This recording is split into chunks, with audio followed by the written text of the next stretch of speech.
Hi, welcome to BariNation, where we support the bariatric community with humor, humility, and honesty. You've just tuned into a podcast that welcomes you into a community, a resource center, and a safe place that powers your journey towards personal wellness. Our goal is you leave us today feeling hopeful, inspired, and ready to live your best bariatric life.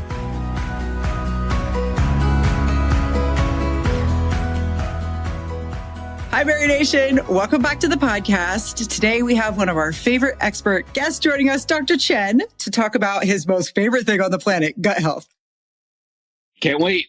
I know. Every time you're in BariNation, this question comes up. We even did a bingo challenge one time on our live. We were like, if Dr. Chen talks about gut health, fiber, gut microbiome, you win a bingo. So we know this is your absolute love language when it comes to bariatric care.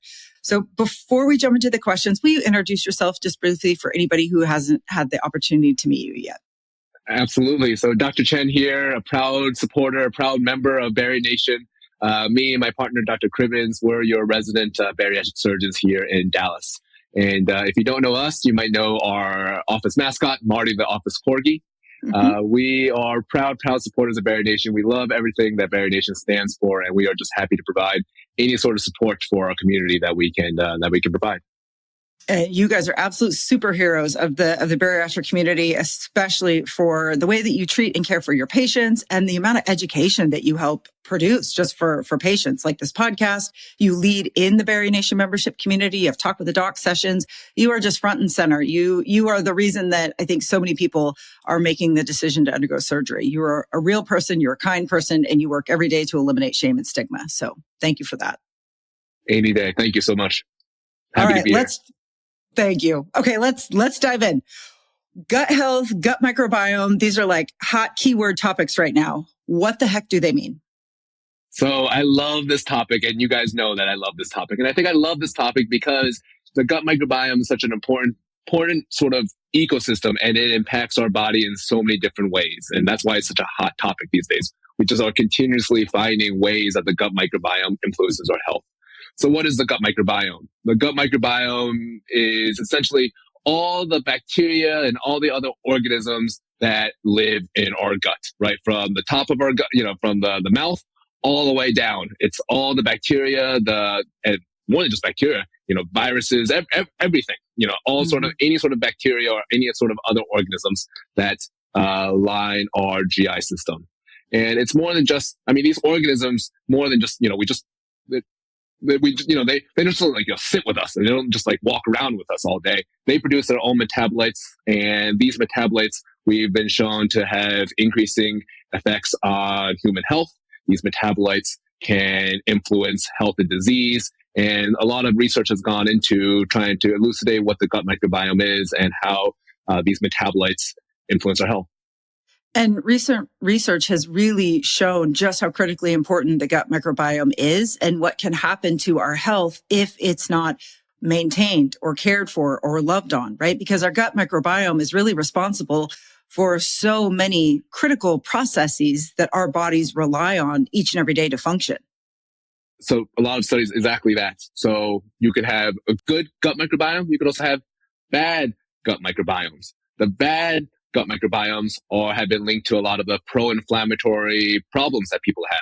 And so just like, obesity is a pro-inflammatory condition, so is having a sort of bad gut microbiome is a pro-inflammatory condition.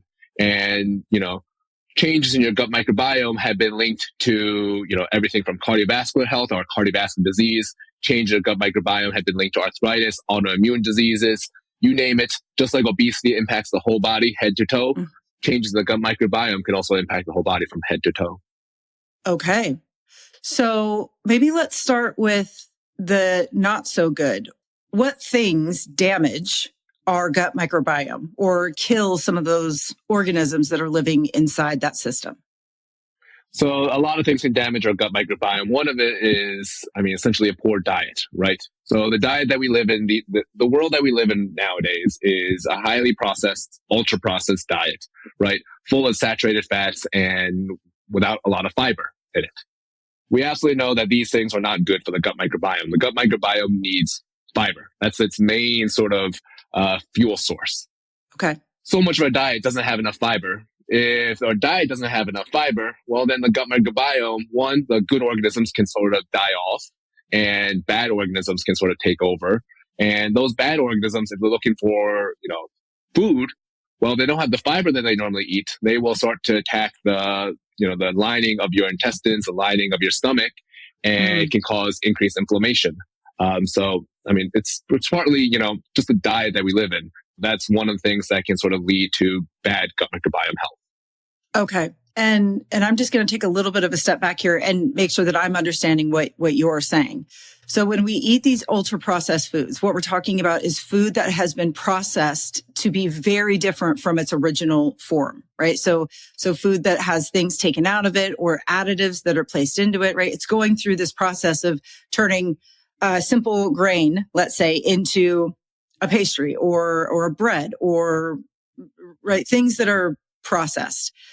In that action of processing food, they are stripping away fiber and other things so that what you get is a different food product that is processed to the point that it doesn't still have a lot of the same properties that it originally had when you started out. Absolutely. So I think there's a lot of talk these days also about ultra processed foods, right? Yes. How bad these foods are for us. Yeah. And I think a lot of that leads to, essentially these ultra processed foods can cause detrimental effects on your gut microbiome. And it's essentially, if the food doesn't really look like food, it most likely has been processed to some degree. But the ultra processed foods are the foods that, like you said, have additional food colorings added, have shelf lives of, 5, 10 years, don't look, have any resemblance to, the foods that they started off with, have an ingredient list that reads like, a whole paragraph full of all these sort of different chemicals. Those are the ultra processed foods. And as a bariatric patient, I know it can be a little bit frustrating or confusing because we're told to really rely on a processed diet, sometimes an ultra processed diet right after surgery, because we're healing and we need protein shakes and we need easily digestible foods. So it's not to say that these items can't and shouldn't have a place in your bariatric life. But what I've really started paying attention to is those labels, just like what you said. If I look on the back and it has a bunch of different things listed, I'm asking myself, okay, is this food item really going to give me the nutrition that I need? And if not, maybe I can find an alternative. Because if you think about a protein powder, unflavored basic protein powder is a processed food, right? It went from one version of what it was to now that version. But as a patient, if I'm not thinking about adding more whole foods to that diet, that could be a little bit detrimental, right? If I'm just relying on those types of processed foods. Yeah, and absolutely. I think it's, in the first couple of weeks and the first couple of months, we have to sort of rely on those protein shakes. But I always tell my patients, ideally, my hope is that we get the majority of our proteins from real foods. Do we need to have a protein shake here and there? Do I drink a protein shake here and there? Absolutely. And I think here and there intermittently is totally fine. I just wouldn't want, hopefully we get to a point where we're not just drinking protein shakes every single day and that we are eating some sort of mixture of real protein, chicken, turkey, something that looks like, meat. And then we're adding some fruits and vegetables that aren't, are cooked, but look like fruits and vegetables and, getting most of our nutrition that way. Yes. Right. It absolutely is a balance because our stomach capacities, what we can digest, we understand all of that. But if we want our overall health to improve, if we really want to reach this level that we call in BariNation metabolic wellness, whole foods and fiber and a fiber forward diet is really important because if our microbiome continues to be damaged or we're not taking care of it, we could see larger health issues down the road after surgery. Absolutely. And, on the flip side, also improving our gut microbiome has been shown to have, improvements in health and in our metabolic journey as well. So we can go, one or two ways. We can go, to a bad gut microbiome and have some issues. On the flip side, we can improve our gut microbiome and be well. So that's the goal, right? To improve our gut microbiome and be well. Yep, that is the goal. And that was my very next question. What's the number one thing that we can do to improve our gut microbiome? Well, for a lot of our BariNation people, you've already done it. having bariatric surgery is one of the best things that we can do to improve our gut microbiome. And really, this is one of the coolest things about what we do, these bariatric operations, these metabolic operations. We know that obesity is a disease, right? It's a disease of the metabolism. One of the reasons why your metabolism doesn't work so well is that you have changes to your gut microbiome that cause your metabolism to not work so well. Bariatric surgery in all forms, sleeve, duodenal switch, gastric bypass, all these operations can change the gut microbiome and actually shift that gut microbiome to a more healthy state. That shift in the gut microbiome can help change our metabolism and can help improve our overall health. I mean, I can really nerd out and go into some of the studies that people have done on, gut microbiome and gut microbiome transfers. I mean, I think the coolest one that people did was that they took, the gut microbiome of patients who've had bariatric surgery and patients who didn't have bariatric surgery. So they cultivated or they got the gut microbiome from these two different populations, right? Then they put this gut microbiome into sort of what we call the OB mice. I'm sure you've seen those lectin-resistant mice, the really big mice. These mice had their gut microbiome completely knocked out. They're germ-free, right? So they're completely gut microbiome-free. They get the gut microbiome transplanted into them.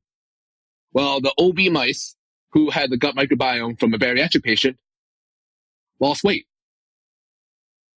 The OB mouse who got the gut microbiome from a patient who did not have bariatric surgery stayed at the same weight or actually gained weight. So the mere fact of the transfer of the gut microbiome showed that there was some changes in the gut microbiome was favorable from a bariatric patient in helping a patient lose weight. And so that's one of the coolest studies that people had done.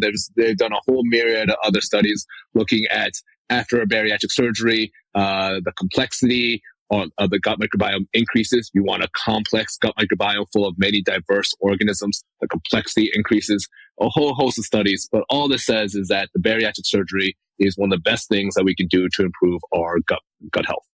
Oh my gosh. Okay. I have chills because that is just so cool, right? So if you are in the process of undergoing surgery, so if you're pre-op or you're post-op, I just want you to take a moment and pat yourself on the shoulder of the back because you have done the best thing that you can do for your gut health. So yay team, go bariatric patients. Awesome.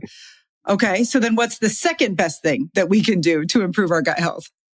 And I think at that point, then the second best thing is just having the right diet, right? A diet that we really try to focus on, like we just talked about. Try to focus on foods that are minimally processed as possible, right? Really shop at the periphery of the store, of the supermarket. We always talk about that, right? The periphery of the store is where the less processed foods are. And that's where we try to do the majority of the shopping. And yes, we, sometimes have to go in the middle and get some of those processed foods, but try not to make that a big sort of, mainstay of our diet. Making sure that our diet is full of fiber, right? Because we just talked about fiber being the primary fuel source of the gut microbiome. So making sure that we get as much fiber in as we can. It's hard as a bariatric patient to have fiber. So a lot of our patients will use fiber powders to try to up their fiber a little bit. And that can be very, very helpful. We avoid saturated fats where we can because saturated fats seem to be bad for the gut microbiome. Essentially, we try to maintain a good diet, and a good diet has been shown to improve our gut microbiome health. There you go. There you go, folks. You heard it from the experts yourself. Bariatric surgery, the number one thing we can do to improve and love on our gut health. And the number two thing, fiber-rich diet that consists of a lot of whole foods, which we know is possible as bariatric patients because in the BariNation membership community, where Dr. Chen leads once a month, we have hundreds of whole food forward recipes that have been developed by our resident chef, Steph, for a bariatric life. So if you are looking for ideas on how do I make the peripheral food delicious and interesting and aligned to my bariatric journey, we have about 500 examples from you in that community. So if you would like to check it out and join, click the link in the show notes below. Dr. Chen, thank you for joining me today for this very concise conversation on gut health.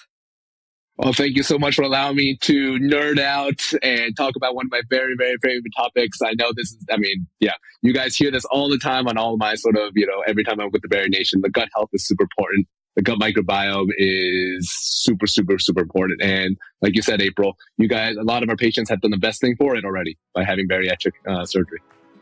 Awesome, you guys. Well, thanks for tuning in. Share this episode with your friends if you think it would be helpful, and join us in the BariNation support community. All right, Dr. Chen.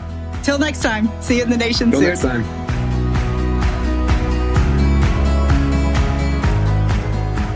That wraps up another empowering episode of the BariNation podcast. If you enjoyed today's episode, keep the conversation going by joining the BariNation membership community, where you can attend live support events, access on-demand resources, and find a caring community. Join us at barination.mn.co. If you found this podcast valuable, help us produce it by becoming a $5 monthly supporter at barinationpodcast.com. And just remember, at the end of the day, you've got this, we've got you, and we'll see you next time. Bye, everybody.